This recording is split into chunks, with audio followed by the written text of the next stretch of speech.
Mesdames, Messieurs, bonsoir et bienvenue sur le plateau de la Grande Team, votre émission essentiellement sportive. Nous sommes en direct et ce jusqu'à 22 h, mais déjà regardons ce qu'on vous réserve avec le sommaire. Au sommaire de la Grande Team ce soir, LGT News, Coupe de la Confédération CAF. L'ASEC Mimosa joue son va-tout ce mercredi pour une place en finale face à l'USM Alger. Ça fait l'objet de notre actu. Bonne émission sportive sur la 3.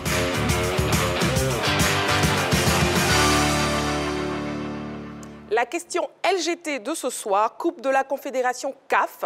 Quel piège doit éviter l'ASEC Mimosa en Algérie? Vous pouvez donc nous répondre au 27 21 59 93 99. N'oubliez surtout pas l'indicatif plus 225 et aussi sur la page Facebook de la 3. On démarre maintenant avec LGT News. LGT News. Handball, 39e championnat d'Afrique des clubs vainqueurs de coupe. Fin de parcours pour les représentants ivoiriens. Le parcours des équipes ivoiriennes engagées au championnat d'Afrique des clubs vainqueurs de coupe de handball s'est arrêté hier au Caire en Égypte au stade des quarts de finale. En effet, face au Sporting, un adversaire égyptien d'un cran au-dessus du championnat ivoirien, le Red Star, le résultat a été connu d'avance. Le club ivoirien s'est logiquement incliné 22-33. Le miracle n'a pas eu lieu chez les dames non plus. Habitat Handball Club n'a pas fait le poids devant les Angolaises du Petro Atlético, vainqueur 33-22. LGT News. Arts martiaux chinois, Coupe de Côte d'Ivoire. 20 équipes font le show. La salle polyvalente du Palais des Sports de Crècheville a connu une ambiance particulière dimanche dernier à la faveur de la Coupe de Côte d'Ivoire junior et senior organisée par la Fédération ivoirienne d'arts martiaux chinois. 20 équipes ont pris part à cette compétition dames et hommes en taoulou technique et en sanda combat. Au terme d'un tournoi d'un bon niveau, selon les propos du directeur technique national, maître Denis Banoro, l'association Mante ivoirienne et Lotus respectivement chez les hommes et dames ont dominé le taoulou. Lotus de Cristal d'Atekoubé dans la catégorie féminine s'est imposé en combat. La grue blanche Aliodan a dicté sa loi en finale à l'AIWS d'Adjamé. Vu l'intérêt que nous attachons donc à cette compétition, vu le fait que pour nous une compétition, lorsqu'elle est faite surtout chez nous-mêmes, doit être remportée, et étant entendu que la plupart des équipes se préparent dans la même optique, et ce n'est pas donc cette année qu'on a commencé la préparation. La préparation de la compétition a commencé bien avant. Évidemment, cette année, l'accent est mis beaucoup plus sur le fait qu'il faut que les athlètes soient prêts à temps. On n'attend pas le dernier jour pour être prêts. LGT News. Judo, championnat national individuel senior. La SOA au-dessus du lot. Avec 8 médailles glanées dont 5 en or, la SOA s'est installée sur la plus haute marche du podium du championnat national de judo individuel senior, doté du trophée Albert François Amicia. Un tournoi qui s'est déroulé au hall 1 du Palais des Sports de Crècheville dimanche dernier. Le CSK s'est classé deuxième avec 9 médailles, dont 5 en or, suivi du judo club de l'INGS, troisième avec 4 breloques. Au terme des championnats cadets juniors et seniors, la Super Coupe a été décernée au CSK. 150 judokas au total ont participé à cette compétition, dominée par la plupart des cadors que sont Konenon Kofi Crémé chez les moins de 100 kg, Wilfried Polno dans la catégorie des plus de 100 kg et Daboné Daouda chez les moins de 60 kg, pour ne citer que cela. À la grande satisfaction du président de la Fédération d'Aboné Seydou, qui s'active pour la réussite de l'Open international d'Abidjan, prévu du 15 au 18 juin prochain. Alors j'ai un sentiment mitigé. Au niveau de l'organisation, il faut leur tirer un chapeau. Les organisateurs ont fait un gros travail. Ils nous ont montré qu'ils sont prêts. Par contre, au niveau des combattants, il faut reconnaître que le niveau n'a pas été très élevé. Par rapport à nos attentes, les judokas ont encore du travail. Est-ce le travail physique qui les a émoussés, ou bien est-ce l'enjeu qui les a empêchés de s'exprimer correctement? Donc avec l'encadrement technique, nous allons nous asseoir, analyser ces finales-là et faire le temps ce que les enfants soient prêts pour le 17, le 18, pour l'Open, mais aussi pour le 15 et le 16, concernant le championnat d'Afrique cadet et junior. Dernière heure, Seko Fofana nominé. L'international ivoirien de Lens, Seko Fofana, fait partie des 5 nominés pour le titre de meilleur joueur de la saison de Ligue 1 française. Il est en concurrence avec son coéquipier Loïs Openda, les Parisiens Kylian Mbappé et Lionel Messi et le Lillois Jonathan David. Gabon. Aubameyang revient en sélection. L'international gabonais Pierre-Emerick Aubameyang a décidé de revenir en sélection. Il a communiqué cette décision après une audience avec le président de la République gabonaise. Aubameyang est donc de nouveau à la disposition du sélectionneur Patrice Neveu. Autre information, football première division française, Rosemonde Kwasi félicité par le président Yacine Idriss Diallo. Auteur d'une bonne saison au championnat national de première division de football féminin français, sous les couleurs du FC Fleury 91, Rosemonde Kwasi figure dans l'équipe type de la saison. Une distinction saluée par le président de la FIF, Yacine Idriss Diallo, à travers un communiqué publié sur la page Facebook officielle de l'instance fêtière du football ivoirien. Voilà, pour le débrief de ces news, l'équipe est là, l'équipe est prête. Nous aurons donc ce soir Begré Yago, Yellow, Dorgelès et Jean-Philippe. Bonsoir, madame et messieurs. Bonsoir, Marie-Christine. Comment vous allez? Super bien. D'accord. Begré Yago, on commence avec vous. On parle de Sadio Mané. Oui, Sadio Mané, le lion de la Teranga, qui n'est pas en de sainteté du côté de Bayern Munich, veut retourner en Première Ligue sur le championnat judiciaire, où il exploite tout son potentiel, toute sa vitesse, toute son intensité, son talent. Et retourner de ce côté-là sera une bonne chose pour lui parce que depuis qu'il est au Bayern, il y a beaucoup de difficultés. Pour moi, Sadio doit retrouver ce championnat-là, doit retrouver cet environnement-là, là où il exprime mieux son talent. Je pense que pour moi, retourner du côté de Chelsea ou de Liverpool sera une bonne aubaine pour ce joueur-là qui a des qualités de puissance, de vitesse, mais surtout qui est un grand joueur africain. Jean-Philippe, avec vous, c'est Pépé. Oui, Nicolas Pepe est également un autre joueur qui a fait une pige du côté de l'Angleterre, qui appartient toujours aux Gunners Arsenal. Arsenal qui a réalisé quand même une très bonne saison. C'est vrai qu'on s'attendait à voir les Gunners terminer champions d'Angleterre, mais c'est hypothétiquement terminé pratiquement pour la course parce qu'en cas de victoire lors de leur prochaine journée face à Chelsea, Manchester City sera champion.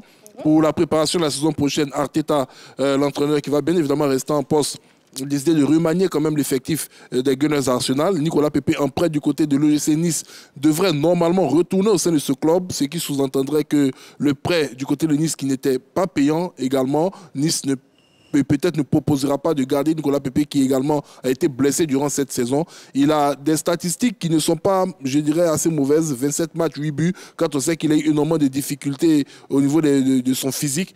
Mais Arteta n'en veut plus du côté d'Arsenal. Celui-là même qui avait été la recrue la plus chère de ce club va devoir se trouver un autre point de chute.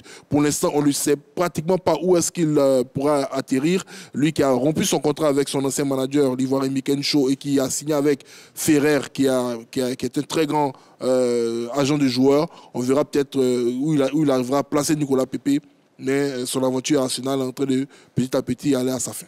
D'accord. Yellow, avec vous, on parle du football féminin.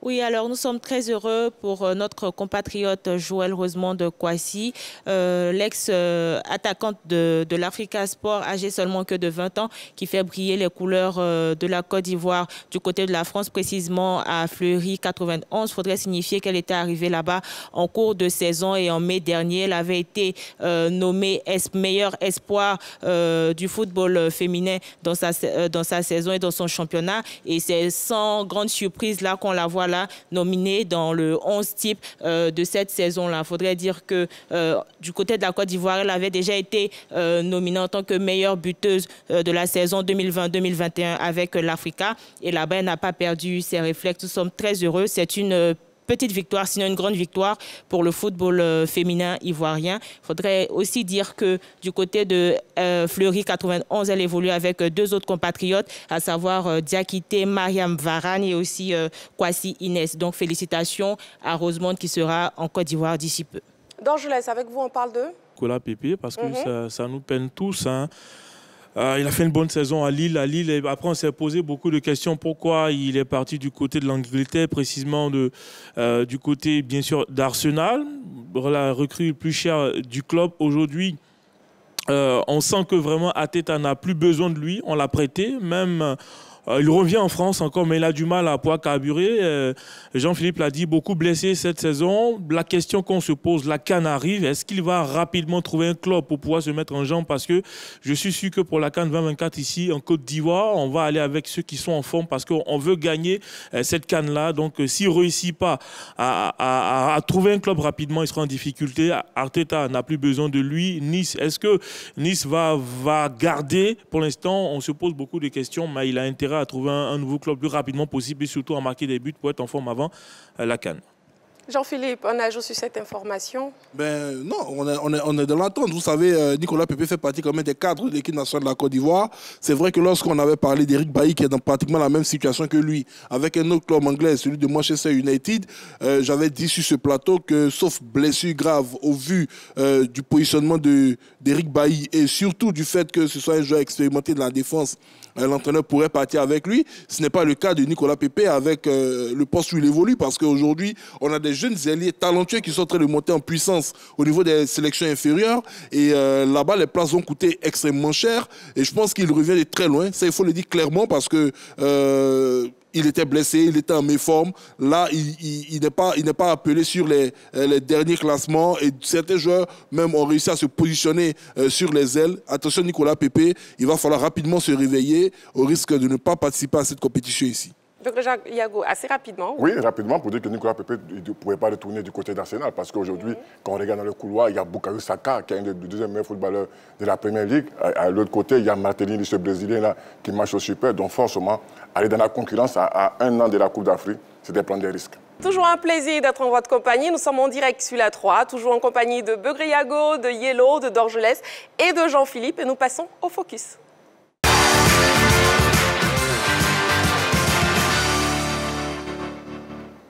Le focus de ce soir, les rois et chefs traditionnels de Côte d'Ivoire ne seront pas en marge de la prochaine CAN 2023 qui sera organisée en terre ivoirienne en janvier 2024. C'est le message apporté par le ministre Amichia François, président du COCAN, lors de sa visite au directoire de la Chambre nationale des rois et chefs traditionnels de Côte d'Ivoire.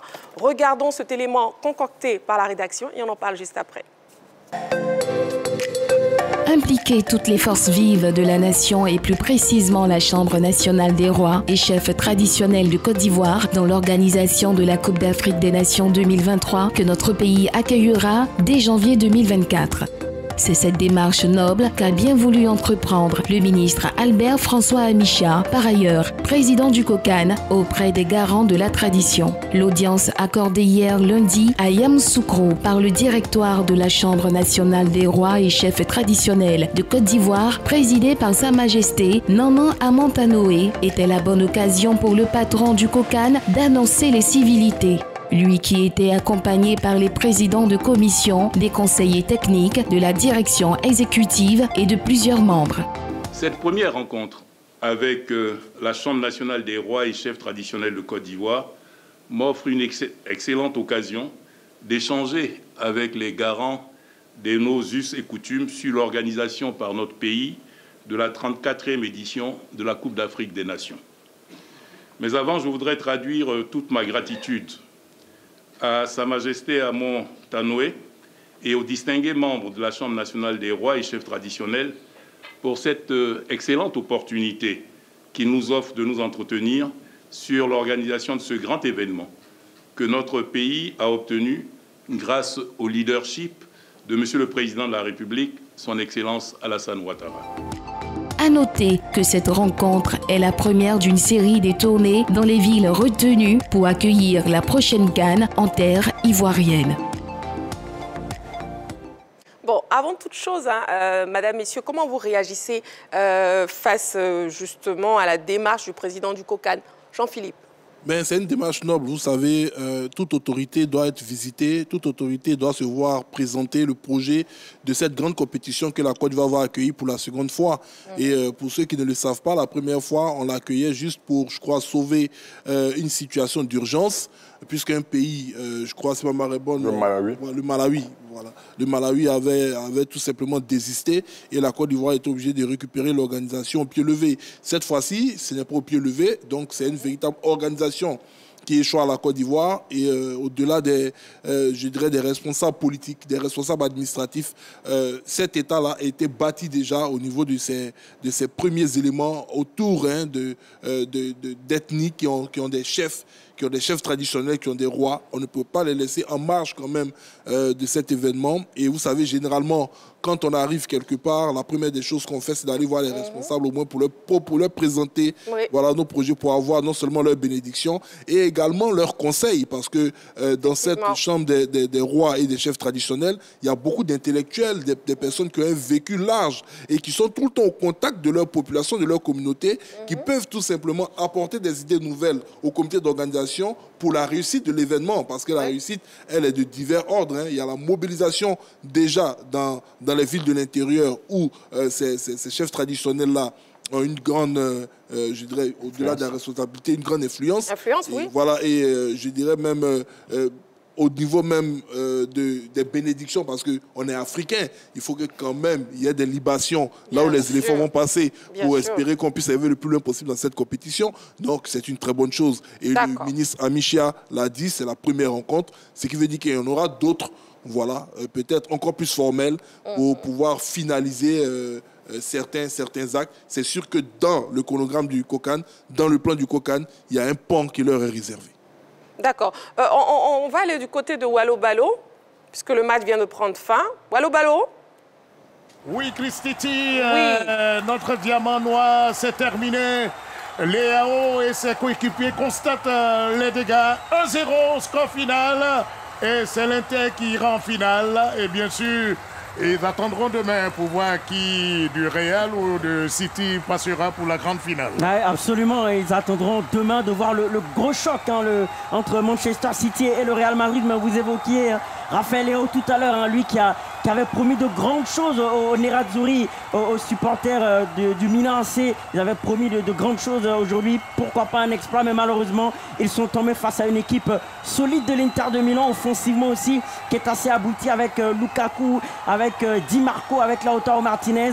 Ils sont en finale. Eh bien, Simone Inzaghi marche sur les pas d'un certain José Mourinho en 2010. Ils attendront de voir qui ils vont affronter. Mais déjà, l'Inter de Milan est en finaliste de cette édition de la Ligue des Champions. Oui, Christophe, c'est terminé. Inter 1, Milan 0.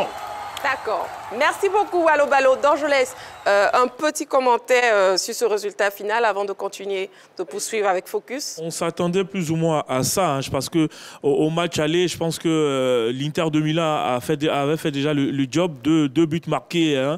Déjà, dans ce jeu-là, Milan a eu du mal à exister, il faut le dire. Après, on a parlé de Raphaël Léao, son absence, tout et tout. Il avait promis au match retour, mais on savait tous, quand vous revenez comme ça, est-ce qu'on allait le laisser jouer finalement ce soir? C'est pas fait. Et puis, Inzaghi, dans sa stratégie, tout de suite, voulait aller chercher ce but-là. Marc Maignan a longtemps repoussé ce but-là et le but arrive qui permet à l'Inter, après 2010, je pense bien, de pouvoir se qualifier pour la finale. Attention à l'Inter. J'ai encore le film de 2010 encore en tête avec un certain... Diego Milito. Cette année, on a bien sûr l'attaquant Lautaro Martinez, il y a Lukaku également, sans oublier Edin Dzeko. Ça peut être l'année de l'Inter de Milan, mais sur l'ensemble des deux matchs, je pense que Milan n'a pas existé, l'AC Milan surtout n'a pas existé, et l'Inter a fait le job.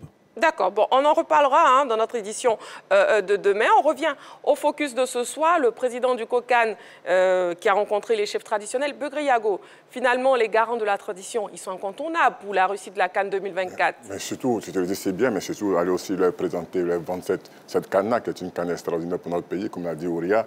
C'est la deuxième fois qu'on organise, donc il faut les impliquer, il faut qu'ils soient investis de cette mission-là et qu'ils s'approprient cette CAN-là. Et que cette CAN soit une CAN festive. Le président du COCAN a eu raison d'aller les rencontrer et il a dit cela. Pour moi, je pense qu'on ne peut pas les mettre hors de cette CAN-là. Et pour moi, c'était extraordinaire de le voir heureux. On voit des chefs heureux d'être impliqués et rendre cette CAN festive. Donc pour moi, c'est bon et c'est vraiment extraordinaire. Yellow, le président de la COCAN nous a dit dans cette interview, faire de cette CAN la plus belle des CAN jamais organisée. Telle est l'une des phrases fortes énoncées par le président Amichia. Est-ce que vous pensez que notre pays a les moyens de réaliser cet objectif? Je pense que notre pays se donne les moyens pour réaliser cet objectif-là. Déjà que nous sommes très avancés par rapport à la construction de nos différents stades. Le secrétaire général de la CAF avait dit récemment que la Côte d'Ivoire pouvait même organiser la Coupe du Monde. Bon, juste pour rire. Mais je pense que la Côte d'Ivoire est bien partie pour pouvoir organiser l'une des meilleures CAN parce que, comme je le disais tout à l'heure, les infrastructures sportives sont presque prêtes. Qu'en est-il maintenant des infrastructures routières, des différents centres hôteliers, parce que il y a de grands stades, mais si les centres hôteliers ne sont pas prêts, ça sera le grand bémol de cette CAN-là. Donc, pour le moment, oui, on se donne les moyens et puis on espère que jusqu'à la date de la CAN en janvier 2023, la Côte d'Ivoire sera fin prête pour accueillir cette grande fête continentale. Il a aussi, durant son intervention, impliqué les élus locaux d'Angeles. Est-ce qu'ils ont un rôle prépondérant à jouer dans la réussite de ce grand événement? Est-ce qu'ils ont un rôle prépondérant? Bon, dans l'ensemble, on peut dire oui, parce que c'est dans les localités que ça va se jouer. Après, on a envie d'impliquer tout le monde. Tout à l'heure, vous avez dit, hein, la plus belle CAN jamais organisée. Bon, tant que ce n'est pas encore arrivé, tant qu'on n'a pas encore tiré des conclusions, qu'est-ce qu'on peut dire? On peut y croire. Yellow a soulevé des interrogations également, parce qu'il n'y a pas que les stades. Voilà, donc une organisation, il y a aussi la sécurité, il y a ce qui se passe dehors. Est-ce que quand on arrive à Korogo, on pourra loger tout le monde? Donc il faut impliquer tout le monde, tout à fait d'accord. Voilà, il ne faut pas laisser quelqu'un en marge, parce que quand on dit jamais organisé, ça veut dire que vraiment, même, je dis n'importe quoi entre parenthèses, même le balayeur, il est impliqué, parce qu'on lui a expliqué le projet de telle sorte qu'ils se sentent concernés pour permettre à ceux qui vont arriver en Côte d'Ivoire aussi d'être vraiment bien, quoi, à quoi bat tout le monde. Jean-Philippe? Oui, j'essaie de marquer quand même quelques éléments qui peuvent rentrer dans ce qui pourrait être attendu de la part de nos têtes couronnées. D'abord, il y a la mobilisation, ça on l'a dit, oui. Parce que la fête de la Coupe d'Afrique des Nations ne va pas se dérouler uniquement dans les stades, elle ne va pas se dérouler uniquement également dans les villes qui vont accueillir cet événement. Il faut que ce soit un événement véritablement festif et national. Donc ces chefs coutumiers là, déjà pendant cette période qui va être une grande période festive, doivent jouer leur rôle de mobilisateurs autour de leur communauté, ou du moins dans leur communauté, pour qu'on sente véritablement l'impact de cette compétition-là sur la communauté. Organiser, pourquoi pas, je ne vais pas parler de colloques, mais des événements culturels qui pourraient attirer les touristes pendant cet événement. Il y a également la fraternité. Il faudrait que durant cette compétition, la Côte d'Ivoire va accueillir des invités, ils puissent se rendre compte que c'est vrai, c'est un pays multiethnique, mais où la fraternité règne en maître mot. Il y a également l'hospitalité. Et comme on le dit, c'est une Coupe d'Afrique de l'hospitalité. Et les Ivoiriens savent être hospitaliers face à n'importe quel visiteur, face à n'importe quel invité. Et Yellow l'a dit, on parle d'hôtels, mais on sait que quand ces grands événements comme ça, au-delà des hôtels, il arrive qu'il y ait des communautés qui s'organisent pour accueillir d'autres communautés, pour leur faire découvrir également leur culture. Donc, il y va également de la responsabilité de cette tête couronnée-là, de pouvoir voir dans quelle mesure mettre en place des politiques pour pouvoir réaliser cela. J'ai parlé d'hébergement qui va dans le même ordre que l'hospitalité. Il y a la convivialité également. Voilà. Et puis, il y a un aspect que Dorgelès a évoqué, la sécurité. Oui. Parce qu'il faudrait que ces chefs coutumiers-là mettent un accent sur la sécurité vis-à-vis des jeunes qui sont dans ces régions, dans ces villes, pour qu'ils puissent véritablement permettre à tous les invités, à tous les participants à cet événement-là, de se sentir dans un environnement sécurisé. Donc voici par exemple des axes sur lesquels on va juger, on va mesurer leur importance, parce qu'on le sait, ce sont des personnes qui sont très écoutés dans leur zone, et on espère que tout va bien se passer. Voilà, on espère que tout va bien se passer. C'est une très bonne fin, Jean-Philippe. On passe à présent au Sabuzz.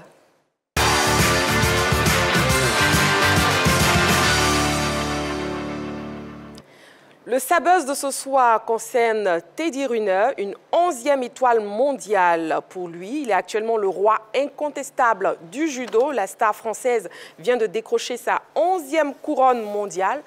Yellow, comment est-ce qu'on explique justement quelqu'un qui a très peu combattu depuis 2 ans et qui n'est pas en tête de série, il vient et il domine le championnat? Je crois qu'il s'est énormément apprêté hors des caméras.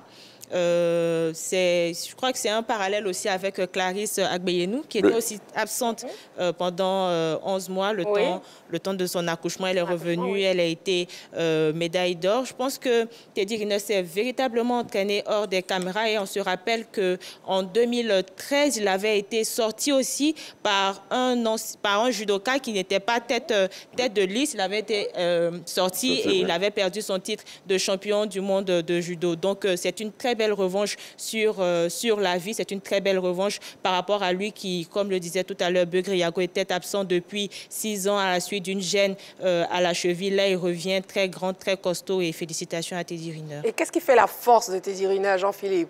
Prédisposition naturelle. Parce que déjà, dès son jeune âge, Teddy Riner, c'est comme un peu Mike Tyson à la boxe. Dès son jeune âge, il s'est imposé face à tous les grands judokas qui étaient déjà, je dirais, présents sur le tatami. Et il a continué à gagner. 6 ans, c'est une éternité pour un grand champion. Voilà, il revient au bon moment. Parce qu'on le sait, il a dit qu'il veut pouvoir achever sa carrière sur une autre médaille olympique, cette fois-ci devant son public à Paris.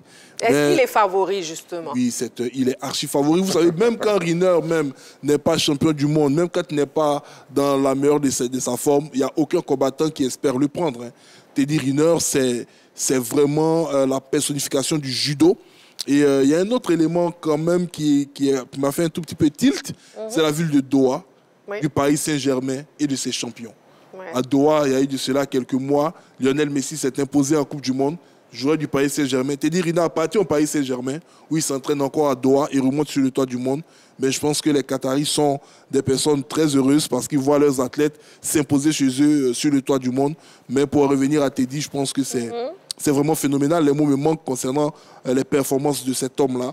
Et je me pose la question, c'est vrai que les records sont faits pour être battus, mais trouver ce genre d'athlète avec ses prédispositions naturelles qui arrivent dans le temps à battre tout type d'adversaire, ça n'arrive pas comme ça chaque année. C'est clair. Et on jette un regard sur la fiche de Teddy Riner.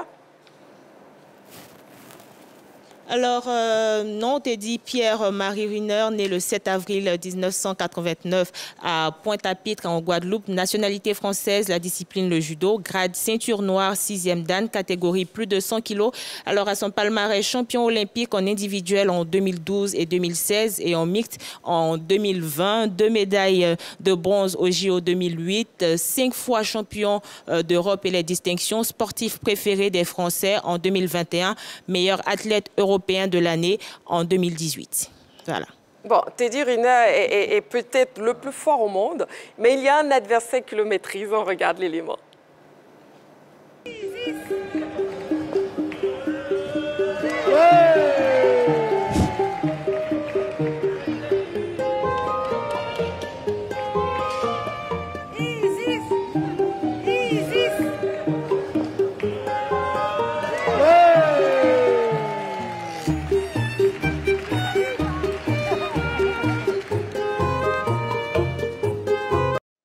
Voilà, il s'agit de la fille de Teddy Riner. Comment vous réagissez face à cette vidéo d'Orgelès? un petit côté oui, c'est touchant. Moi, j'ai bien apprécié jouer avec son papa comme ça. Ça prouve aussi qu'il y a de l'harmonie. C'est tout ça qui permet aux champions aussi de se ressourcer. On a parlé de 6 ans sans compétition, mais ça prouve qu'il y a de l'harmonie à la maison, voir sa fille. Moi j'ai pas de mots, mais j'ai tellement aimé ce qui s'est passé, mais je pense que c'est très bien tout ça. Begriago et vous? Oui, non, c'est vraiment affectif, mais surtout, elle sait aussi déjà pratiquer. Hein. Elle met son pied, fait tomber un beau bébé de 2,4 m, vraiment, il faut le faire. Hein. Elle est assez capable de faire cela. Il s'est laissé il est tombé. Parce que pas cette prise-là. Non, c'est vrai, c'est vraiment beau. Et puis, merci au camp Teddy. Mais je vais revenir rapidement. Marie-Christine, vous savez, devenir champion du monde, c'est facile. Mais maintenir ce niveau-là, c'est extraordinaire. Les jeunes qui veulent devenir des grands athlètes, voici un exemple type. Teddy Riner est devenu champion du monde, champion olympique. Il a maintenu le cap. Il est resté au très haut niveau pendant très longtemps. Ça n'arrive qu'aux grands, mais c'est en travaillant surtout. Et c'est Teddy là, pour moi, reste un super et un grand champion. Voilà, bonne chance pour la suite à Teddy Riner. On marque une petite pause. Dans quelques instants, ne bougez surtout pas. On passera à Sportif du dimanche et Henri Jo va nous rejoindre. À tout à l'heure.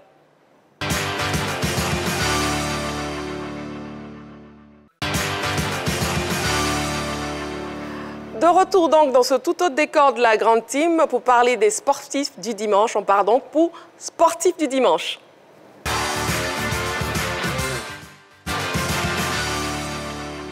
Bonsoir Henri Joël. Bonsoir Marie-Christine. Comment vous allez? Très, très, très bien. Bon voilà, Henri Joël qui s'est baladé avec sa caméra ce week-end à la recherche des sportifs du dimanche.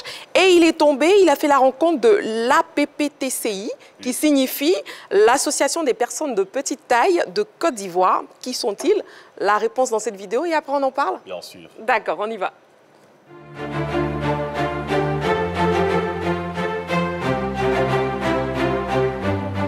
Les Ivoiriens n'arrêtent jamais le sport, tout comme le sport ne s'arrête jamais sur la toile. Aujourd'hui, nous sommes à la rencontre de l'APPTCI, l'Association des personnes de petite taille de Côte d'Ivoire, qui a un message à passer.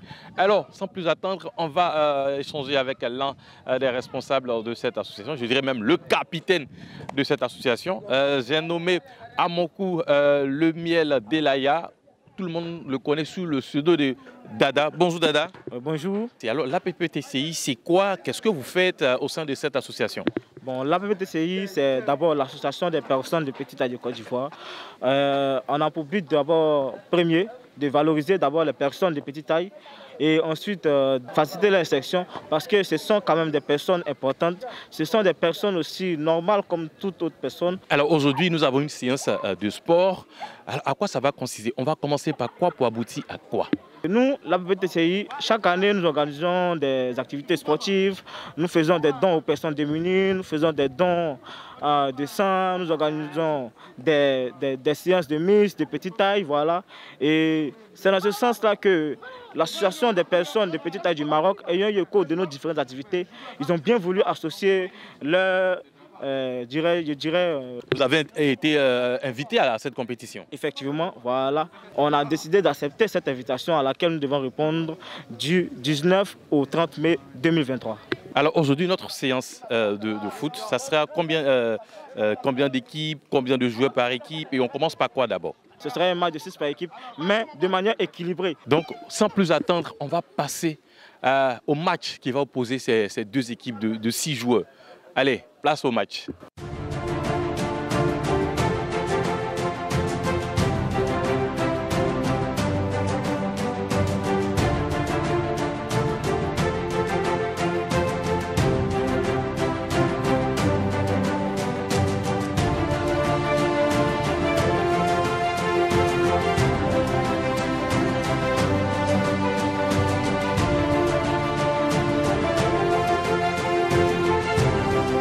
Voilà, nous sommes à la fin de notre séance du sportif du dimanche de ce jour, de ce week-end, avec l'APPTCI, entendez par là, l'Association des personnes de petite taille de Côte d'Ivoire. Et on va tendre le micro au capitaine, voilà, le capitaine qui va venir ici, Dada. Alors, une bonne séance de sport. Déjà, physiquement, comment on se sent après cette séance? Comme je l'ai dit, avant tout propos, vous savez, c'est notre équipe type des personnes de petite taille. Nous, on joue auparavant ensemble. Donc, on s'y connaît mieux dans le football. On avait déjà préparé notre mental d'abord parce qu'on ne sait pas avec qui on allait aller jouer. Voilà, même si c'est les personnes de petite taille, mais il y a différentes sortes de personnes de petite taille. Donc, il fallait déjà préparer le mental. Dans ce cadre-là, on a eu à jouer comme des personnes normales, déjà pour préparer notre mental. Aujourd'hui, on a voulu, entre nous-mêmes, déjà préparer le physique de chacun, se cogner, voilà, si possible, tacler entre nous pour voir un peu dans quelle mesure on pourrait déjà affronter les différentes équipes là-bas.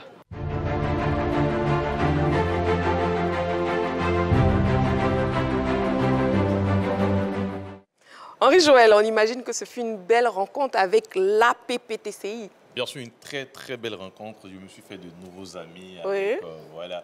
L'APPTCI, comme vous l'avez dit, Dada, Cadet et les autres, en tout cas, ils m'ont bien accueilli. Et puis voilà, on a passé un agréable moment. Et vous qui avez participé justement à cette rencontre avec eux, ils sont comment? Leur morale est comment? Est-ce qu'ils sont complexés? zéro complexe. Ça, il faut le dire, zéro complexe. Et puis, ce qui est intéressant, c'est que, bon, l'une des rares fois, j'ai pas participé au match.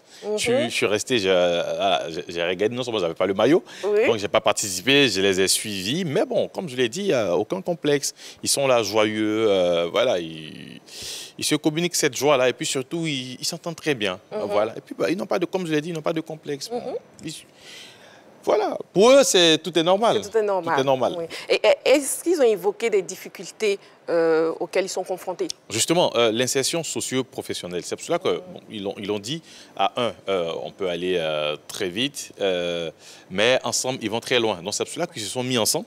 Ils ont dit dans l'élément, ils organisent souvent des compétitions de Miss, des personnes de petite taille, ils font des dons, tout ça.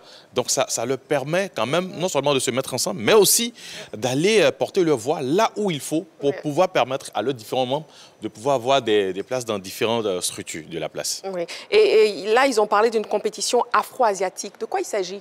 Alors, ils ont l'habitude de s'entraîner ensemble. Voilà, ils faisaient le sport pour garder une bonne santé physique. Sauf qu'ils ont été contactés parce que l'association a eu écho au-delà même des frontières du pays. Donc, ils ont reçu une lettre d'invitation du côté du Maroc pour participer à une compétition entre l'Afrique et l'Asie, des personnes de petite taille. Donc, actuellement, ils sont en train de se préparer. Voilà, ils demandent de l'aide, des moyens pour pouvoir leur permettre de s'assurer les billets d'avion parce que l'hébergement et les transports au Maroc seront assurés par les organisateurs. Pas les billets d'avion. Ouais, pas les billets d'avion. Donc actuellement, c'est le gros hic, le petit problème à leur niveau. Ils sont en train de tout faire, essayer de toucher presque certaines personnalités, presque toutes les personnalités, afin de pouvoir assurer ce déplacement du côté du Maroc et représenter bien sûr la Côte d'Ivoire. Bon, l'appel est lancé, hein, voilà. Sur la 3, l'appel est lancé. Et est-ce qu'il y a des talents dans cette équipe? Ah oui, il y a des talents. Vous savez, il y a 2 joueurs qui sont avec l'équipe nationale des Paralympiques. Ensuite, j'ai découvert un jeune qui s'appelle Kader, qui est très très technique. Voilà, il y a des talents. Souvent, il faut aller les voir jouer. C'est très intéressant et sincèrement, je me suis senti à l'aise, j'ai passé un agréable moment à les suivre et surtout à faire ce reportage. D'accord, nous aussi on a passé un agréable moment à suivre votre reportage, à papoter avec vous. Et on se retrouve la semaine prochaine pour un autre sportif du dimanche. Bien sûr, je vais chercher encore une fois et puis voir où se cachent les sportifs du week-end, du dimanche, et aller les dénicher. Voilà. Merci beaucoup Henri-Joël, merci beaucoup. Tout à l'heure on se retrouve de l'autre côté du plateau. De retour sur le plateau principal de la grande team, toujours en compagnie de Begré-Yago, de Yellow, de Dorgelès et de Jean-Philippe. Jean-Philippe, un mot sur sportif du dimanche de tout à l'heure avec Henri-Joël? Oui, c'est un excellent sujet. Ça montre que de par leur, je dirais, je n'ai pas envie de dire handicap, de par leurs conditions, ils arrivent quand même à pratiquer le sport, ils arrivent quand même à fédérer leurs efforts. Et là, aujourd'hui, ils ont un besoin. Pour moi, c'est le message le plus important. J'espère qu'ils vont être entendus et que voilà, les autorités compétentes prendront toutes les mesures qu'il faut pour leur permettre de pouvoir effectuer ce voyage du côté du Maroc. Voilà, permettre également à ces Ivoiriens-là de pouvoir s'épanouir. D'accord. Dorgelès, vous souhaitez ajouter quelque chose? Oui, on ne va pas tourner autour du pot. Henri-Joël l'a dit, ils vont représenter la Côte d'Ivoire. Donc pour moi, je pense que le message à adresser au ministère des Sports, il va falloir réagir parce que s'ils se démettent seuls, qu'ils trouvent les voies et moyens pour pouvoir se déplacer, arriver là-bas, c'est représenter la Côte d'Ivoire. Donc je pense que s'ils n'ont pas encore fait, c'est l'occasion pour eux de partir au ministère et puis d'expliquer leurs problèmes. Je pense que le ministre pourra réagir parce que c'est la Côte d'Ivoire qui sera engagée dans ce tournoi. Tout à fait, on espère bien. Bon, le téléphone est ouvert, hein, Coupe de la Confédération. Quel piège doit éviter l'ASEC Mimosa en Algérie? Le 27 21 59 93 99, 27 21 59 93 99, toujours l'indicatif, plus 225. Et c'est le sujet de l'actu de ce soir.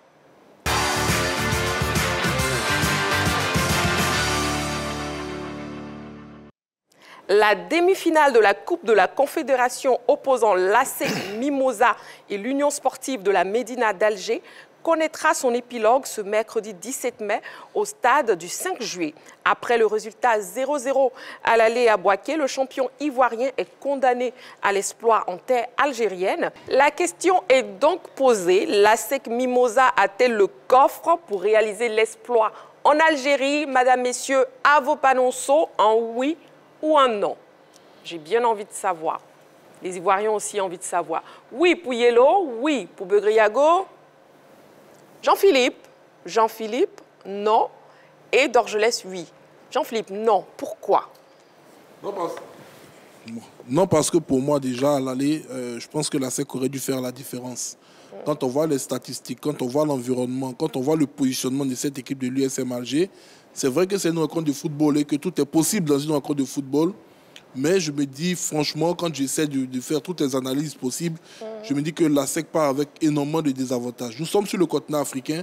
Ça aurait été sur le continent européen que je me dirais que oui, cet aspect du match à l'extérieur allait un tout petit peu se dissiper au vu de l'expérience de ces différentes équipes. Les joueurs de la SEC qui vont participer à cette demi-finale retour dans cet environnement-là sont pratiquement à leur première expérience à ce niveau. Donc, contrairement à cette équipe de l'USM Alger qui, dans sa zone, joue régulièrement les compétitions continentales, l'USM est arrivé en Côte d'Ivoire pour faire ce résultat-là. On a vu qu'à l'issue du match, ils étaient tous heureux de n'avoir pas encaissé le but, de ne s'être pas écroulé du côté de Bouaké. Je pense qu'ils prévoient de faire vivre un véritable enfer à la SEC demain. Et je vois mal, hein, ça je le dis de mon œil de consultant, je vois mal la SEC s'imposer dans cette rencontre. Mais je le dis encore pour ne pas que mes propos soient mal interprétés, pour nuancer, c'est une rencontre de football, tout est possible. Je souhaite que la SEC gagne cette rencontre, mais je pense que l'USM va contrarier les jaunes et noirs, je ne les vois pas réaliser cet exploit. D'accord. Beugriago et Yellow sont restés sur le 8. Par contre, Dorgelès, je ne sais pas si je dois dire un retournement de situation ou retournement de veste, mais vous êtes resté influencé par Jean-Philippe, peut-être, vous êtes à un non maintenant. C'est pour ça que j'ai attendu au dernier moment.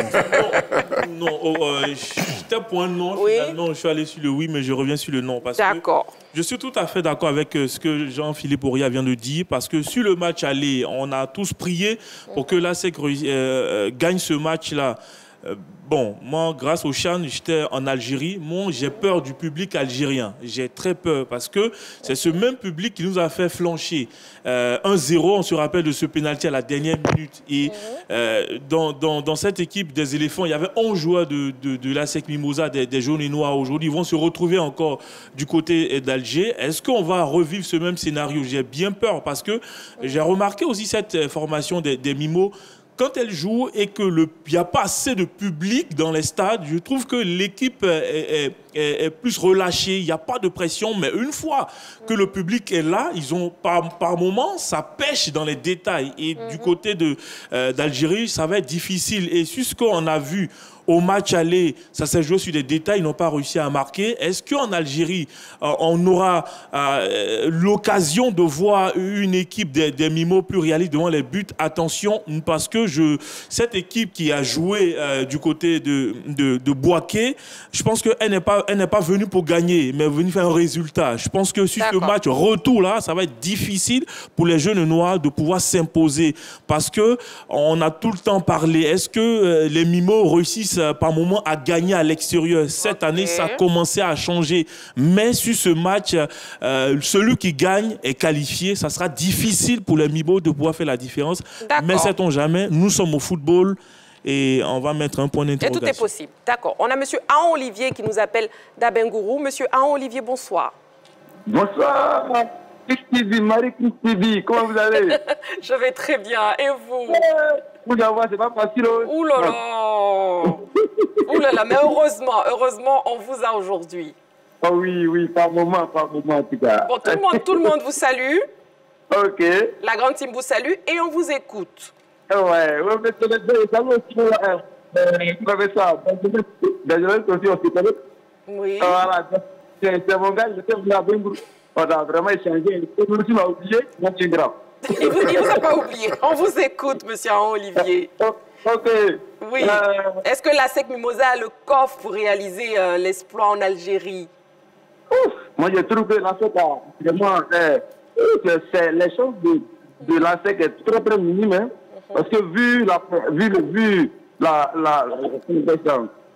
ce que laisse Algérie a réalisé en Côte d'Ivoire ou du Boaké, vraiment, je pense qu'il y a un peu de peur. Il y a un peu de peur, comme je dis. Comme disait M. BV. Vraiment, c'est pas parce que on ne veut pas que l'ASEC gagne ce match. Mais vraiment, on a une telle pression encore. Parce que vraiment, on peut jouer dans un pays maghrébin, c'est pas n'importe quoi. Donc, si on veut voir que ils ont tout gagné, leur match. Tout ce que l'Algérie a joué, à domicile, ils ont gagné leur match. Donc vraiment, moi, je pense qu'il y a un peu de truc, un peu de mini, l'ASEC a... Sauf par miracle, peut-être que ça peut aller. Voilà, sinon, il ne sera pas un match facile.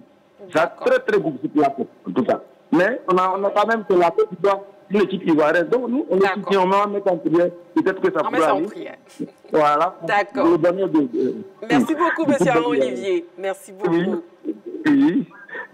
Vous également, monsieur. Je vous en prie. Allez, bonne soirée. Oui, Begriago et Yellow. Yellow, vous êtes optimiste. Mon oui est plutôt l'expression d'un souhait que la SEC réussisse à passer ce cap-là, parce que du côté de Boaké, la SEC Mimosa ne s'est pas montrée ridicule. Je pense qu'on a manqué, la SEC a manqué de flair devant les buts, on va dire, de la Baraka. Mais du côté de l'Algérie, je pense que c'est en cela que réside l'exploit. Parce que tous les arguments sont contre la SEC. La SEC n'a pas pu marquer à domicile. On arrive dans un pays maghrébin qui va jouer devant son public. Tous ces arguments-là pourraient nous dire que la SEC ne pourrait pas réussir cet exploit-là. Mais la beauté aussi de cet exploit-là résiderait dans le fait que la SEC puisse se servir de ses qualités. La SEC puisse se servir aussi de ce match-là, aller du côté de Boaké pour pouvoir réajuster certains niveaux de son effectif et pouvoir réussir cet exploit-là. Donc oui, la SEC pourrait, mais avec énormément de si. Begriago? Non, mais moi je disais, j'ai en entame, parce que je pense que cette équipe de la SEC, là, sur le match arrière, elle n'a pas joué un match de Coupe d'Afrique. C'est un match de Coupe d'Afrique, c'est un match de la vitesse, c'est un match de l'intensité, c'est un match de l'orgueil. Elle n'a pas mis. Donc, c'est un match de football, tout est possible. Et cette équipe de la SEC a les joueurs, a les éléments pour élever son niveau de jeu et faire mal à cette équipe de l'USM. Mais maintenant, que va proposer l'entraîneur Mimo? C'est la grande question pour moi et c'est là où j'attends la SEC à ce haut niveau-là. Moi, on a joué des matchs de Coupe d'Afrique où l'environnement est autre chose. Cette équipe de la SEC va jouer dans un environnement hostile. Est-ce que les Mimos sont préparés? C'est des grandes questions. Je disais sur une des chaînes qu'il faudrait un miracle aux Mimos pour gagner. Mais ce n'est pas faux. C'est pas faux. Ce miracle, il est possible s'il met des attitudes d'envie, de détermination, de courage. Cela peut être possible. Mais la Coupe d'Afrique, elle est ce qu'elle est. Elle brûle et puis elle peut être dangereuse pour chaque équipe. Donc les Mimos doivent jouer un match de Coupe d'Afrique réellement et véritablement s'ils veulent se qualifier du côté d'Alger. D'accord. Nous avons M. Niago Léon qui nous appelle de Yopougongesco. M. Niago Léon, bonsoir. Bonsoir, madame. Comment vous allez? Oui, j'ai fait ça va chez vous? Chez moi aussi, merci beaucoup. Alors, on vous écoute. Est-ce que la SEC Mimosa a le coffre pour réaliser l'exploit en Algérie? Oui, je pense, moi, à mon niveau, je pense que la SEC a toutes ses chances. D'accord. Oui, si la SEC est arrivée à ce niveau-là, c'est parce que... Oui, si la SEC est arrivée à ce niveau-là... Vous êtes dans du bruit, hein? Si vous pouvez vous éloigner un tout petit peu, s'il vous plaît. Oui, je réussis un peu. Oui, on vous écoute. Je dis, si la SEC est arrivée à ce niveau-là, c'est que la SEC a des chances pour pouvoir arriver en finale. D'accord. Voilà, mais comment vous savez que la SEC doit c'est d'éviter de jouer avec les frères. D'accord, ok. Merci beaucoup, M. Niago Léon. Oui, merci à vous. Merci. Begriago, vous parlez justement de Julien Chevalier. Il doit mettre l'accent sur quoi, finalement, pour pouvoir vaincre l'USM d'Alger? Non, la première chose, c'est le mental. C'est le mental. C'est un match de Coupe d'Afrique. C'est d'abord le mental, c'est d'abord la détermination, c'est d'abord l'envie. Quand vous avez ces ingrédients-là, après, c'est le schéma tactique. Qu'est-ce qu'il va proposer au niveau tactique? C'est la grande question. Quand on va au match aller, cette équipe-là de l'USM a régné à dominer au milieu du terrain. les Mimos doivent dominer, ils doivent mettre de l'impact, ils doivent aller chercher cette équipe-là. Ils amènent aussi à jouer contre nature, parce qu'à Abidjan, ils ont amené les Mimos à jouer contre nature, à jouer le long ballon, et ce qui n'est pas dans le style de la SEC. Donc moi, je pense que cette fois-ci, Julien Chevalier doit mettre beaucoup d'impact, doit mettre beaucoup de vitesse. Surtout son jeu de couloir n'a pas été très bon au match aller. Et chaque fois qu'Ataoulas est sorti de ce marquage, la SEC a été une équipe dangereuse. S'il fait jouer ce jeu de couloir-là, marche à merveille, la SEC peut être une équipe dangereuse. On a la défense des jaunes et noirs qui peut être aussi un atout, hein, Dorgelès. Un atout, je dis oui, parce qu'il y a de la stabilité derrière avec Wanlo et puis Trabi, Anthony, il y a de la stabilité. Oui, déjà, en défense, il y a de l'assurance, oui, on n'en doute pas. Le problème, quand moi je regarde cette équipe jouer, je trouve que c'est au niveau de l'attaque. On n'a plus un attaquant comme Karou Konaté qui est capable d'aimer l'occasion de mettre le ballon au fond des filets. En début de saison, ça se cherchait. Finalement, il a retrouvé à trouver la stabilité. Et vraiment, là où on n'a rien vraiment à se reprocher dans cette équipe, c'est vraiment en défense. Que ça soit à 3, que ça soit à 4, vraiment, ça joue très bien derrière, autant pour moi. Maintenant, le problème, par moment, c'est au milieu avec, par moment, Akaïsis Baudelaire qui a du mal à pouvoir casser les lignes. Parce qu'à un moment donné, on a besoin Donc finalement, vous, on doit privilégier quoi? L'attaque ou la défense? Moi, les yeux fermés, c'est plutôt travailler sur l'attaque. Parce que c'est là qu'il y a le problème. On n'aura pas 2-3 occasions peut-être en Algérie, mais l'occasion qu'on aura, on doit être capable de mettre ce ballon au fond des filets. Ensuite, parce que si on marque les premiers, on va faire douter cette équipe. Mais je me demande si les Mimos encaissent le premier but, est-ce qu'on pourra réagir derrière? Parce que dans cette équipe, excusez-moi, quand je regarde, il n'y a pas de véritable buteur. Donc c'est de travailler sur l'aspect de l'attaque, trouver tout de suite la mayonnaise pour que tout de suite on puisse mettre cette équipe en difficulté en marquant le premier but. Parce que derrière, il y a la stabilité. Au milieu de terrain, il va falloir peut-être trouver comment on va faire jouer tous ces garçons au milieu, tout et tout. Mais au niveau de l'attaque, nous mettre 2 garçons capables de mettre le ballon au fond le plus rapidement possible. Et surtout, sur la première ligne de défense, il faut que les attaquants tout de suite aillent au pressing. Parce qu'il aura le public. Mais si tout de suite, on réussit à marquer le premier but, on va faire douter cette équipe. D'accord. Les sportifs ivoiriens se sont prononcés sur la question LGT. On les écoute. La SEC Mimosa, notre belle équipe, franchement, doit redoubler d'efforts. Parce qu'après le match ici en Côte d'Ivoire, notre équipe part vraiment en Algérie. Que Dieu la accompagne d'abord. Et ce que j'aimerais ajouter, c'est que notre équipe sur laquelle nous comptons également, il faille qu'elle se batte beaucoup afin que nous remportons cette victoire. Le piège que la SEC doit éviter, c'est la tricherie des joueurs algériens. Surtout les contacts dans la surface de réparation et éviter les provocations. Voilà, j'encourage les joueurs, surtout l'attaquant, de bien jouer, combiner avec son coéquipier et surtout maintenir le milieu défensif au fait.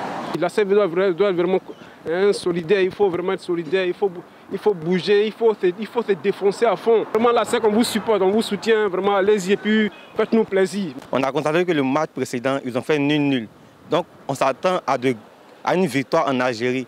Donc pour cela, les buteurs, les défenseurs, les attaquants, tout le monde doit être un.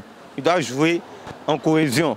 Il ne faut pas que quelqu'un fasse valoir son talent plus que l'autre, mais qu'il soit un, qui joue dans l'humilité. C'est en cela qu'ils vont gagner peut-être dans ce match. On leur souhaite bonne chance. Vraiment, la Côte d'Ivoire est derrière eux. Voilà, c'est vraiment la SEC Mimosa qui gagne toujours qui gagne. Et je crois bien la chance sera dans notre côté. Et voilà. Voilà, nous pouvons que souhaiter bonne chance à la SEC pour le match de demain. Si vous nous prenez en marche, on vous permet à présent de voir les news avec LGT News. LGT News.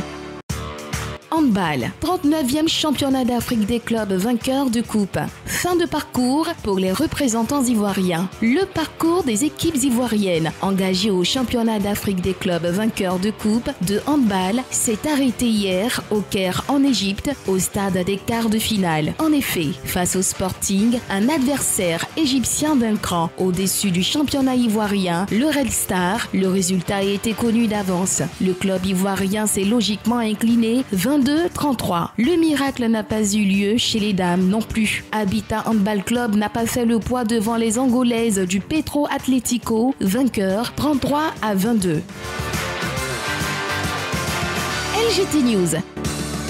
d'arts martiaux chinois. Coupe de Côte d'Ivoire. 20 équipes font le show. La salle polyvalente du Palais des Sports de Treichville a connu une ambiance particulière dimanche dernier à la faveur de la Coupe de Côte d'Ivoire junior et senior organisée par la Fédération ivoirienne d'arts martiaux chinois. 20 équipes ont pris part à cette compétition dames et hommes en taoulou technique et en sanda combat. Au terme d'un tournoi d'un bon niveau, selon les propos du directeur technique national, Maître Denis Banoro, l'association Mante ivoirienne et Lotus respectivement chez les hommes et dames ont dominé le taoulou. Lotus de Cristal d'Atekoubé dans la catégorie féminine s'est imposé en combat. La grue blanche Aliodan a dicté sa loi en finale à l'AIWS d'Adjamé. Vu l'intérêt que nous attachons donc à cette compétition, vu le fait que pour nous une compétition, lorsqu'elle est faite, surtout chez nous-mêmes, doit être remportée, et étant entendu que la plupart des équipes se préparent dans la même optique, et ce n'est pas donc cette année qu'on a commencé la préparation. La préparation de la compétition a commencé bien avant. Évidemment, cette année, l'accent est mis beaucoup plus sur le fait qu'il faut que les athlètes soient prêts à temps. On n'attend pas le dernier jour pour être prêts. LGT News. Judo, championnat national individuel, senior. La SOA au-dessus du lot. Avec 8 médailles glanées dont 5 en or, la SOA s'est installée sur la plus haute marche du podium du championnat national de judo individuel senior, doté du trophée Albert François Amicia. Un tournoi qui s'est déroulé au hall 1 du Palais des Sports de Treichville dimanche dernier. Le CSK s'est classé deuxième avec 9 médailles, dont 5 en or, suivi du judo club de l'INGS, troisième avec 4 breloques. Au terme des championnats cadets juniors et seniors, la Super Coupe a été décernée au CSK. 150 judokas au total ont participé à cette compétition, dominée par la plupart des cadors que sont Konenan Kofi Crémé chez les moins de 100 kg, Wilfried Polno dans la catégorie des plus de 100 kg et Daboné Daouda chez les moins de 60 kg, pour ne citer que cela. À la grande satisfaction du président de la fédération, Daboné Seydou, qui s'active pour la réussite de l'Open international d'Abidjan, prévu du 15 au 18 juin prochain. Alors j'ai un sentiment mitigé. Au niveau de l'organisation, il faut leur tirer un chapeau. Les organisateurs ont fait un gros travail. Ils nous ont montré qu'ils sont prêts. Par contre, au niveau des combattants, il faut reconnaître que le niveau n'a pas été très élevé. Par rapport à nos attentes, les judokas ont encore du travail. Est-ce le travail physique qui les a émoussés, ou bien est-ce l'enjeu qui les a empêchés de s'exprimer correctement? Donc avec l'encadrement technique, nous allons nous asseoir, analyser ces finales-là et faire le temps que les enfants soient prêts pour le 17 et le 18, pour l'Open, mais aussi pour le 15 et le 16, concernant le championnat d'Afrique cadet et junior. LGT News. Le deuxième sujet de l'actu de ce soir concerne le Sénégal et le Maroc. Alors, madame, messieurs, est-ce la finale rêvée pour la CAN U17 Yellow? C'est une affiche très alléchante de deux pays, le Maroc et le Sénégal, qui arrivent pour leur première fois à ce niveau de la compétition-là. Des pays qui ont fait de la formation leur politique. Le Sénégal avec ses nombreux centres de formation, Génération Football, le Maroc avec l'académie Mohamed VI. Je pense que oui, c'est une très belle finale entre deux grandes nations du football que sont le Sénégal et le Maroc. Et qu'est-ce qui fait la différence entre ces deux équipes, Jean-Philippe? Je ne pense pas qu'il y ait une véritable différence fondamentale entre ces deux équipes. Elles sont constellées de joueurs talentueux, des joueurs qui ont des très bons fondamentaux. Parce que si du côté du Sénégal, on a vanté la formation sénégalaise, du côté du Maroc, il y a également l'Académie royale Mohamed VI, voilà, du Maroc, qui a formé de très grands footballeurs qui sont illustrés lors de la dernière Coupe du Monde et qui continuent de former de très bons footballeurs. Et on se rend compte que ce sont pratiquement les pays qui ont investi énormément ces dernières années dans la formation, qui sont récompensés au niveau de cette compétition de jeunes. Ouais. Voilà, je pense qu'on va avoir à faire une très belle fête. Et puis pourquoi pas des Marocains qui vont essayer de bloquer comment je puis dire là, cette razzia de la part des Sénégalais, Sénégalais, voilà, qui sont en train de tout remporter sur le continent. Complètement. Voilà, mais force est de constater que ce sont quand même deux belles équipes qui vont s'affronter. Et je pense qu'à l'issue de la première journée, nous avait été demandé ici quels étaient nos pays favoris pour arriver au bout. Mais je pense que pratiquement tout le monde avait cité le Maroc et le Sénégal, pas forcément pour la finale, mais au moins dans le dernier carré. Et je pense que c'est ce qui est en train de se dessiner. Et c'est ce qui s'est dessiné, plutôt, excusez-moi. Et on verra l'issue de cette compétition-là dès le vendredi prochain. Et les deux autres équipes qui sont tombées les armes aux mains, est-ce que finalement il doit s'en vouloir? Briago, non, mais arriver à parler du Burkina et du Mali. Non, c'est le Mali surtout. Le Mali et le Burkina, c'est deux belles équipes, c'est deux belles écoles de formation. On les a vues sur le continent, mais surtout au niveau mondial. Donc pour moi, arriver à ce niveau déjà, parmi les quatre, c'est déjà un excellent travail. Et moi, je pense qu'ils doivent être satisfaits quand même. D'Angeles? Je dirais que les Maliens ont refusé de se qualifier pour la finale parce que lors de la séance des tirs au but... Oui, mais quand vous êtes dans une séance de tirs au but, vous avez 2 tirs d'avance. Ça dit quoi? Ils ont vendangé les 2 tirs. Le Maroc est revenu et le Maroc est passé devant. Je pense que quand on a 2 balles de mal de tuer, je pense qu'il ne faut pas s'en priver. Je pense que les Maliens ont manqué peut-être de lucidité et finalement le Maroc, parce que le match était équilibré. La séance des tirs au but, tout de suite, quand la séance a commencé, on voyait directement en finale l'équipe du Mali. Et puis, à notre grande surprise, on va vendanger et gaspiller les 2 tirs au but. Et puis, le Maroc, derrière, ils ont fait le job. Ils se sont qualifiés. Le Burkina Faso est passé à côté aussi de son match parce que le Sénégal était là. Attention, il y a un homme aussi qui est monté en puissance. C'est le meilleur buteur de la compétition. Il a manqué l'occasion, lui aussi, d'être le meilleur buteur de tous les temps et de dépasser Victor Osimhen qui avait marqué 5 buts. Je pense qu'il y a la finale qui est encore là pour lui permettre d'entrer encore un peu plus dans l'histoire. Mais avec ce premier but encaissé, est-ce que le Sénégal n'est pas victime d'une baisse de régime, Yellow, je pense dans la compétition? Non, pas vraiment. Je ne pense pas qu'un seul but puisse remettre en cause tout le parcours magnifique de cette équipe sénégalaise. C'est vrai que pour cette rencontre face au Burkina, le Sénégal avait été... littéralement dominé par les Burkinabés. Mais là, à dire qu'un but, c'est synonyme d'une baisse de régime, je ne crois pas. Ils ont eu plus fort qu'eux, le Burkina Faso qui n'a pas pu saisir les différentes opportunités. Et le meilleur buteur de cette équipe-là, Amara Diouf, qui a été pour moi limite inexistant dans cette rencontre-là. Tout à l'heure, Dorgelès parlait du penalty qu'il avait raté suite à l'excellente sortie du gardien Isidore Traoré du Burkina Faso. Mais le Sénégal, dans l'ensemble, a été très bon sur cette compétition-là. Voyons justement les résultats des demi-finales et le programme de la suite de la compétition, grâce à la régie. Alors, pour les demi-finales, on a eu deux affiches Sénégal-Burkina Faso, temps réglementaire nul 1-1 partout. Et pour les tirs au but, 5 pour le Sénégal, 4 pour le Burkina Faso. Maroc-Mali, 0 but partout. Pour la séance des tirs au but, 6 tirs au but marqués pour le Maroc contre 5 pour le Mali. Petite finale, c'est ce jeudi 18 mai 2023 à partir de 19h. Burkina Faso-Mali et la finale vendredi 19 mai 2023 à 19h. Sénégal-Maroc. Il faudrait signifier que le Sénégal, le Burkina Faso, le Maroc et le Mali sont qualifiés d'office pour la Coupe du Monde U17 2023. La finale est plutôt à 21h GMT. Ok, 21h GMT. Voilà donc pour l'actu. On passe à présent au plus calé.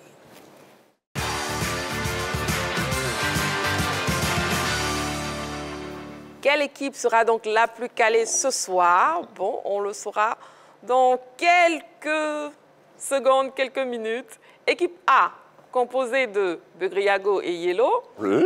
Équipe B, composée de Jean-Philippe et d'Orgelès. On y va donc. Première question. D'abord, le thème, c'est omnisport. Donc, première question. Quel est le champion olympique en titre de tennis? Quel est le champion en titre de tennis? A. Rafael Nadal. B. Novak Djokovic. C. Alexander Zverev. A, B ou C? On y va. Équipe A, la réponse B. Équipe B, la réponse B. C'est la réponse C. Alexander Zverev, l'Allemand a remporté la médaille d'or aux Jeux de Tokyo en 2020. Deuxième question. En quelle année Pierre-Emerick Aubameyang a-t-il été désigné Ballon d'Or africain? A. 2014. B. 2015. C. 2016. 2014, 2015 ou 2016? Équipe B, la réponse B. Équipe A, la réponse A. C'est la réponse B. 2015. Le Gabonais a été élu meilleur joueur africain de l'année en 2015. Les éditions 2014 et 2016 ont été remportées respectivement par l'Ivoirien Yaya Touré et l'Algérien Riyad Mahrez. Troisième question. Jean-Philippe, vous prenez les commandes. On joue en équipe. On y va. Troisième question. Dans lequel de ces clubs a joué Emmanuel Adebayor? Dans lequel de ces clubs a joué Emmanuel Adebayor? A. Crystal Palace. B. West Ham United. C. Aston Villa. A, B ou C? Dans lequel de ces clubs a joué Emmanuel Adebayor? Équipe B, la réponse B. Équipe A, la réponse A. Yellow, c'est pas une affaire de A à chaque fois et B à chaque fois. On essaie, vous savez déjà. On peut pas... Je n'ai rien entendu. C'est la réponse A. Crystal Palace. Crystal Palace est le dernier club anglais avec lequel a évolué l'international togolais. C'était en 2016. Quatrième question. Quel cycliste a remporté le Tour de France 2022? A. Jonas Vingegaard. B. Tadej Pogacar. C. Egan Bernal. A, B ou C, quel cycliste a remporté le Tour de France 2022? Équipe B, la réponse B. Équipe A, la réponse B. Yellow a changé. D'accord. C'est la réponse A. Voilà, vous aurez dû mettre A, là. Non, non. Jonas Vingegaard, le Danois, est le tenant du titre du Tour de France. Cinquième et dernière question. Yellow, fallait pas changer. Quel est le record de Côte d'Ivoire de Marie-Josée Talou au 100 mètres? Quel est le record de Côte d'Ivoire de Marie-Josée Talou au 100 mètres? A. 10 secondes 78. B. 10 secondes 76. C. 10 secondes 72. A, B ou C? Équipe B, la réponse B. Équipe A, la réponse C. C'est la réponse C. 10 secondes 72. La sprinteuse ivoirienne a établi le record d'Afrique du 100 mètres féminin le 10 août 2022 au meeting Hercules de Monaco. Roulement de tambour. L'équipe victorieuse, c'est l'équipe A, composée de Yellow et Begriago. Félicitations, madame, messieurs. Au détriment de Dorgelès et Jean-Philippe. Oui, c'est vrai. Jean-Philippe, fallait jouer en équipe. Il ne fallait pas prendre les commandes cette fois-ci. Voilà, c'est la fin de cette édition de la Grande Team. Merci beaucoup, madame. Merci messieurs. Merci à vous aussi, Chevaux. On se retrouve demain à 20h30 en direct sur la 3. D'ici là, prenez soin de vous. Et n'oubliez pas, faites toujours du sport.